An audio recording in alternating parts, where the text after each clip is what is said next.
चाहता हूं कि कोई चलता पद चिन्हों पर कोई पद चिन्ह बनाता है वही सूरमा इस जग में जो अपनी राह बनाता है। गोमे परिवार ने ये राह बनाई, इसमें हम सबकी क्या भूमिका हो सकती है, इस विषय पर विचार व्यक्त करने के लिए मैं डॉक्टर सीताराम जी से आग्रह करूंगा आप आए और ये विषय आगे बढ़ाएं कि इसमें हम सबकी क्या भूमिका हो सकती है, हर एक व्यक्ति इसमें किस प्रकार से अपना योगदान दे सकता है। सबसे पहले माँ गायत्री और गुरुदेव गुरुमाता के चरणों में वंदन। मैं अपनी बात को आगे बढ़ाऊं उससे पहले कहानी के माध्यम से आपसे अपनी बात को साझा करना चाहूँगा कि एक सेठ जी थे, बहुत पैसे वाले थे और देवयोग से इनको एक बीमारी हो गई और बीमारी भी ऐसी हुई कि उनको आंखों में एलर्जी हो गई। वो कुछ भी देखते और उनके जलन मस्ती, आंसू आते, तकलीफ होती। बड़े से बड़े डॉक्टर से इलाज कराया, नहीं हुआ।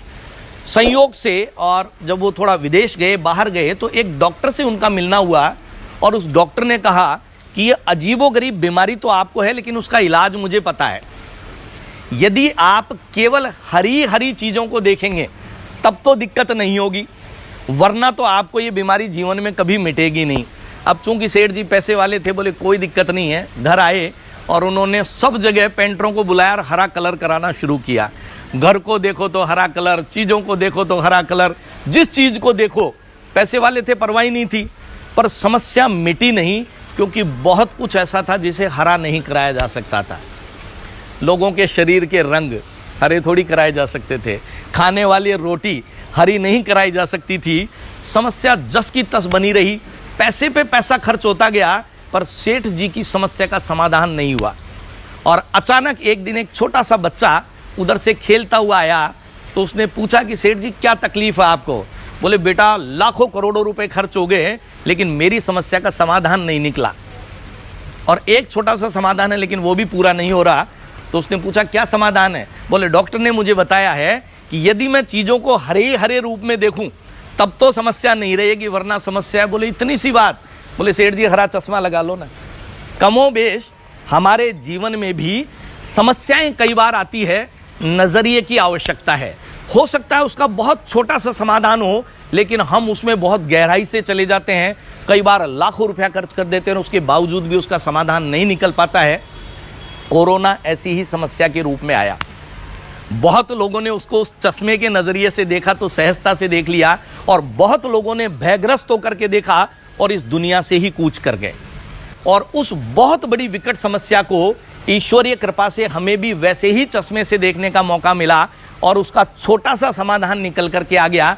समस्या थी पूरे भारत में 2 करोड़ पेड़ प्रतिवर्ष काट करके जला दिए जाते थे, आज भी जल रहे हैं, और उन पेड़ों के जलने से 90 लाख टन कार्बन डाइऑक्साइड उत्सर्जित होती है, जो न केवल लाखों पक्षियों को, करोड़ों पक्षियों को बेघर करती है, अपितु लाखों लोग समय से पहले काल कलवित हो जाते हैं क्योंकि उस प्रदूषण से उनको बहुत सी बीमारियां हो जाती है।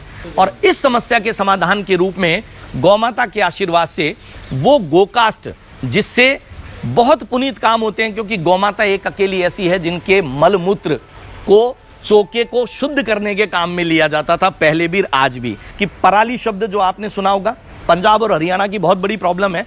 राजस्थान में आए तो वो है सरसों, उसका एक्सट्रैक्ट। विदर्भ में आप महाराष्ट्र में चल जाए तो वहां होता है सोयाबीन। इनके एक्सट्रैक्ट यानी जो बचता है फसल के बाद उसको जानवर खाता नहीं है, और यदि उसको जमीन में दबा दिया जाए तो वो जमीन को बंजर बनाता है। तो किसान की मजबूरी है उसको जलाना। हमने किसान से वो खरीदना शुरू किया, गौशालाओं से गोबर लिया, कुछ हवन सामग्री मिलाई, और ईश्वरीय आशीर्वाद से एक ऐसी लकड़ी का निर्माण हो गया जो विश्व में पहली बार बनाई गई, और उसको नाम दिया गया गौमय समिधा का। और उसको एज ए स्टार्टअप का आजकल आपने नाम सुना होगा बहुत, भारत सरकार बहुत प्रमोट कर रही है, राजस्थान सरकार बहुत प्रमोट कर रही है। हमने भी अपनी फाइल अप्लाई की और महज 1 से 2 महीने में भारत सरकार के स्टार्टअप इंडिया मिशन में इस अभियान का चयन हुआ। और MNIT, जिसे आप सब जानते होंगे, MNIT में सरकार ने हमको ऑफिस प्रोवाइड करवाया, जो अभी हमारा टेक्निकल पार्टनर है, जहां के साइंटिस्ट ने इस बात को डेवलप किया, क्या इसकी कैलोरीफिक वैल्यू है, क्या इसका ऐश कंटेंट है, कितना इसमें मॉइस्चर है, कितनी ये सक्सेस है। इन सब को जब विधिवत सक्सेसफुली कंप्लीट कर लिया तो हमने फिर राजस्थान सरकार में अपनी फाइल लगाई, और नगर निगम से हमारा MOU साइन हुआ, और जयपुर में 11 मोक्षधाम हमने गोद ले लिए। अब वहां पर कमरे बनने जा रहे हैं, ये लकड़ी रखने में आ रही है। और सबसे बड़ी यूएसपी हमारे इस काम की, एक बोर्ड लगाया जा रहा है जिस पर ये लिखा जाएगा कीमत इस लकड़ी की ये है, आप सक्षम हैं तो दे जाएं, वरना गौमे परिवार की ओर से भेंट है, लेकिन पेड़ों की लकड़ी जलाना बंद कर दें। अब जब ये सब काम हो गया तो सरकार भी मान गई थी, लकड़ी भी बन गई, लेकिन विचार आया लोग कैसे जानेंगे। जरूरी तो नहीं है कि मोक्षधाम पे जाए तभी पता चले, से वहां भी विचार आया कि यज्ञ एक ऐसा माध्यम है जिसके माध्यम से किसी भी व्यक्ति से बहुत आसानी से रूबरू हुआ जा सकता है, क्योंकि यज्ञ की परंपरा को हमारे समाज में, हमारे सनातन में बहुत महत्व दिया गया है। और यही विचार करके हमने कहा यज्ञ के माध्यम से लोग हमारे पास आएंगे, वो 5 हो सकते हैं, 50 हो सकते हैं, 500 हो सकते हैं। हम अलग अलग कॉलोनियों में जाएंगे। और मुझे आपको दोबारा अभी विवेक जी भाईसा ने बता दिया था, फिर मैं रिपीट कर रहा हूं, आज 30वां यज्ञ हमारा होने जा रहा है।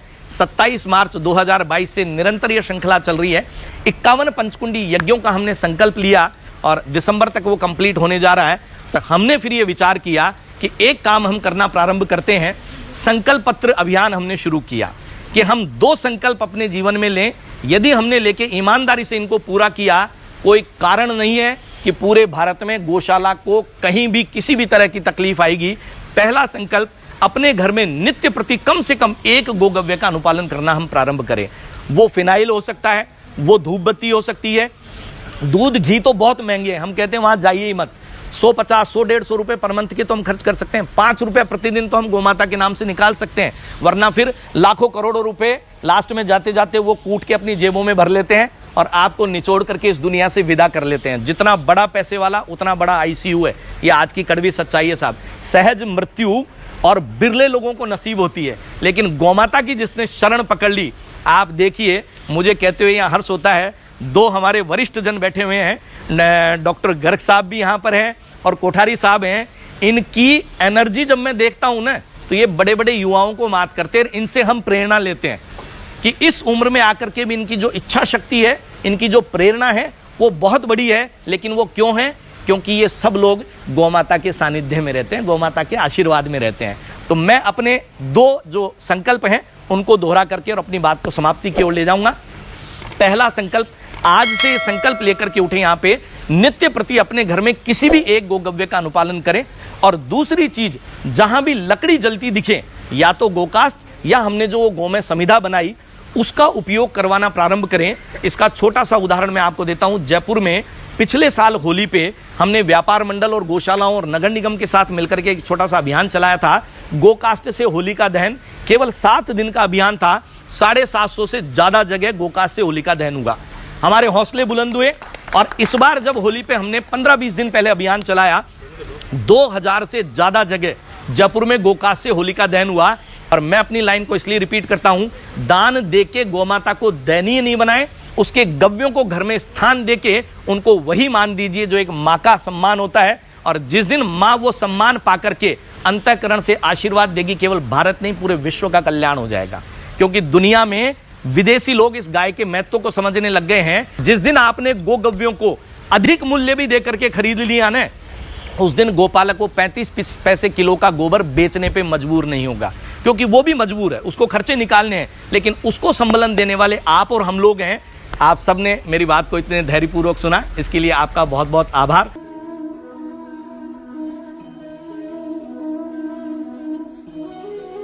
स्वाहा तत्सवितुर्वरेण्यं भर्गो देवस्य धीमहि धियो यो नः प्रचोदयात् स्वाहा इदं गायत्री इदं नमः स्वाहा तत्सवितुर्वरेण्यं भर्गो देवस्य धीमहि धियो यो नः प्रचोदयात् स्वाहा।